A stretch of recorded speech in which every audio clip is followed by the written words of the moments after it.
통매음 헌터라는 표현을 쓰기도 하는데 이게 뭐냐면 뭐 나 하고 싶어요, 어디 보여줘요.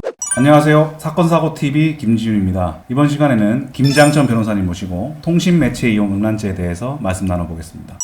통신매체 이용 음란죄 참 어려운데 줄여서 이제 통매음이라고 하지 않습니까? 맞습니다. 이 통매음에 대해서 제가 좀 여쭤볼 건데 네. 제가 알기로는 이 통매음이 요새 뭐 게임이나 카톡이나 뭐 이런 걸로 되게 많이 발생한다고 들었거든요. 한 말씀 해주신다면요? 제가 요즘에 상담을 하다 보면 통매음으로 고소를 당했어요. 통매음으로 고소할 수 있을까요? 이게 통매음이 성립될까요? 통매음으로 고소를 하면 합의금은 얼마나 받을까요? 예. 이런 것들에 대해서 상담이 생각보다 굉장히 많습니다. 그래서 이 부분에 대해서 말씀 나눠보면 좋을 것 같아요. 네네네. 제가 알기로는 네. 이 통신매체 이용 음란죄, 줄여서 통매음이 굉장히 이 범죄 성립이 쉽다고 알고 있는데 어떨 때 성립되는 건가요? 통매음은 자기 또는 타인의 성적 욕망을 예. 유발시키거나 만족시킬 목적으로 예. 그런 성적 수치심을 일으키는 글이나 뭐 네. 말이나 영상 등을 상대방에게 통신 매체를 이용해서 전달하면 성립하는 그런 범죄입니다. 그렇게 되면 2년 이하의 징역이나 2천만 원 이하의 벌금에 처하게 됩니다. 몇 마디 그냥 던진 건데 네. 너무 처벌이 센 거 아닌가요? 그렇게 생각할 수도 있는데 익명성을 바탕으로 상대방에게 무절제한 표현 등을 하는 거를 규제하려는 취지에서 이게 생겼으니까 사실 이렇게 생각할 수도 있고 저렇게 생각할 수도 있는 거는 같습니다. 아, 네, 이해했습니다. 네네.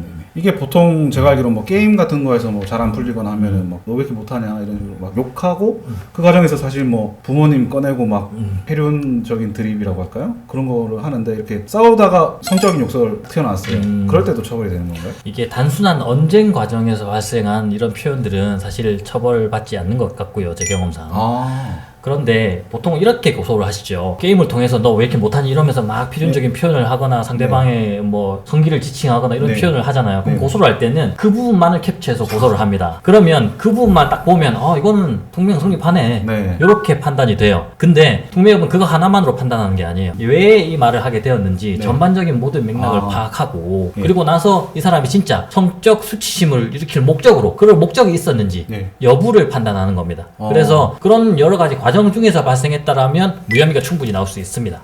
그렇군요. 그러니까 고소하는 사람도 100개 중에 하나인데 그 성적인 표현 하나만 가지고 고소를 할 수도 있겠군요. 그렇죠. 하지만 우리가 이제 조사를 받는 입장에서는 이제 그런 게 아니다. 이런 과정에서 그냥 한마디 나왔을 뿐이다. 이렇게 항변이랄까요? 그렇죠. 이렇게 해가지고 우리가 무죄를 받을 수도 있다. 제가 최근에 진행한 사건도 그런 사건이 있었습니다. 네. 상대방이 그런 한 표현만을 제시해서 고소를 했는데 이거는 정치적인 과정의 언쟁이었어요. 아. 정치적인 과정의 언쟁에서 예. 뭐 빨간색 파란색 막 놀아다가 그러다가 이렇게 나온 거예요. 그래서 제가 그 부분만을 했길래 나머지 전체를 다 제출하면서 이거는 사실 성적 욕망을 일으킬 목적이 아니다. 정치적인 목적이다. 예. 라고 말했기 때문에 무혐의가 나올 수 있었던 그런 사람도 있었습니다. 그렇군요. 그러니까 생각해보면 성적 수치심을 유발시킬 목적으로 해야 되는데 네. 그 사실 정치 싸움인 거잖아. 맞습니다. 네가 좌파냐 우파냐 뭐 예. 이런 싸움인데 만약에 이렇게 혐의가 인정된다면 기소유예도 가능한가요?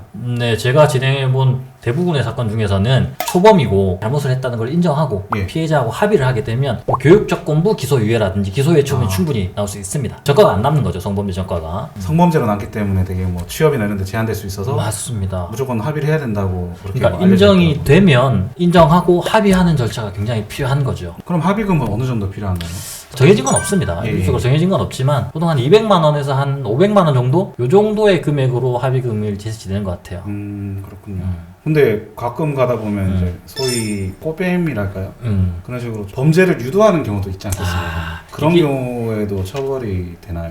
이게 뭐라고 표현을 하냐면 통매음 헌터라는 표현을 쓰기도 하는데 이게 뭐냐면 뭐 나 하고 싶어요, 어디 보여줘요, 뭐 이런 식으로 써놓고 그런 문구를 유발하는 거죠. 그리고 나서 수십 명, 수백 명이 캡처를 할 거 아닙니까? 예. 그러면 그 자료를 가지고 수백 명을 고소를 하는 거예요. 그러면 인당 합의금 제가 아까 200에서 500 정도 받을 수 있다라고 예. 했죠. 그럼 인당 500을 받는다 생각하면 10명이면 5천, 100명이면 그러니까 이런 식으로 통매음 헌터가 존재하는 것도 같습니다. 너무한 거 아닌가요? 그래서 오히려 그렇게 해서 사실 상대방에게 돈을 요구하거나 협박하면 예. 이게 오히려 범죄가 될 수 있죠. 공갈이나 협박이 될 수가 있는 거죠. 그래서 반드시 내가 어떤 표현을 했다라고 해서 내가 통매음이 성립된다 이렇게만 생각하지 마시고 상대방이 어떻게 유발을 했거나 그 과정에서 내가 이렇게 할 수밖에 없었다, 상대방의 동의가 있었다 라고 하는 부분이 입증되면 이 부분은 충분히 제가 판단하기에는 무혐의가 나올 수 있다고 생각이 됩니다. 말씀 잘 들었습니다. 재밌네요. 예. 이번 시간에는 김장천 변호사님 모시고 통매음죄에 관련된 얘기 나눠보았습니다. 영상 시청해 주셔서 감사합니다.